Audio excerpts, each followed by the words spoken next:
दूसरा तिमुथियुस अध्याय 3। अंतिम दिनों में अधर्म।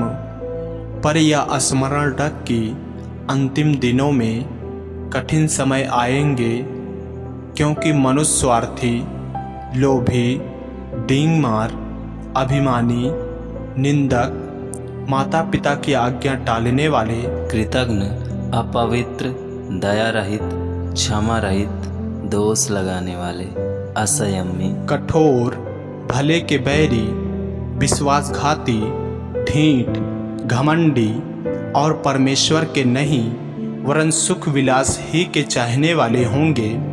वे भक्ति का भेष तो धरेंगे पर उसकी शक्ति को ना मानेंगे। ऐसों से परे रहना। इन्हीं में से वे लोग हैं जो घरों में दबे पांव घुस आते हैं और उन दुर्बल स्त्रियों को वश में कर लेते हैं, जो पापों से दबी और हर प्रकार की अभिलाषाओं के वश में हैं और सदा सीखती तो रहती हैं पर सत्य की पहचान तक कभी नहीं पहुंचती। जैसे यन्नेस और यम्ब्रेस ने मूसा का विरोध किया था, वैसे ही ये भी सत्य का विरोध करते हैं।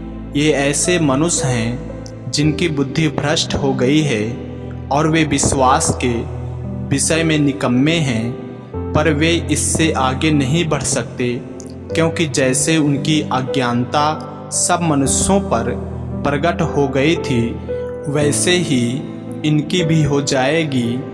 तिमुथियुस को विशेष निर्देश।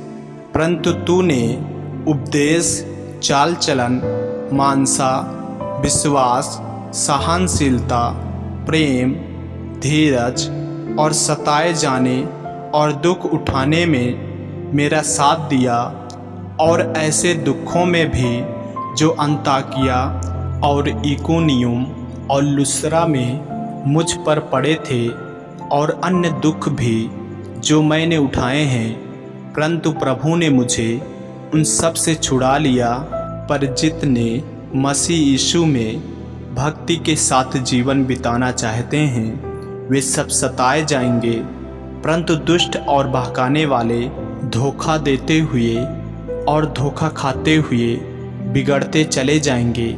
पर तू उन बातों पर जो तूने सीखी है और विश्वास किया है, या जानकर दृढ़ बना रहा कि तूने उन्हें किन लोगों से सीखा है, और बचपन से पवित्र शास्त्र तेरा जाना हुआ है, जो तुझे मसीह पर विश्वास करने से उद्धार प्राप्त करने के लिए बुद्धिमान बना सकता है। संपूर्ण पवित्र शास्त्र परमेश्वर की प्रेरणा से रचा गया है और उपदेश और समझने और सुधारने और धार्मिकता की शिक्षा के लिए लाभदायक है, ताकि परमेश्वर का जन सिद्ध बने और हर एक भले काम के लिए तत्पर हो जाए। आमीन। मेरे प्रियो, यदि आप इस चैनल पर नए हैं, यदि आपने अभी तक हमारे चैनल को सब्सक्राइब नहीं किए हैं, तो हमारे चैनल को सब्सक्राइब करें और बेल आइकन के बटन को दबाएं। और यदि आप हमारे फेसबुक पेज पर नए हैं, तो हमारे पवित्र बाइबल को फॉलो करें, लाइक करें, ताकि परमेश्वर का वचन रोजाना आप तक पहुंच सके। जय मसीह की। प्रभु आपको आशीष दे।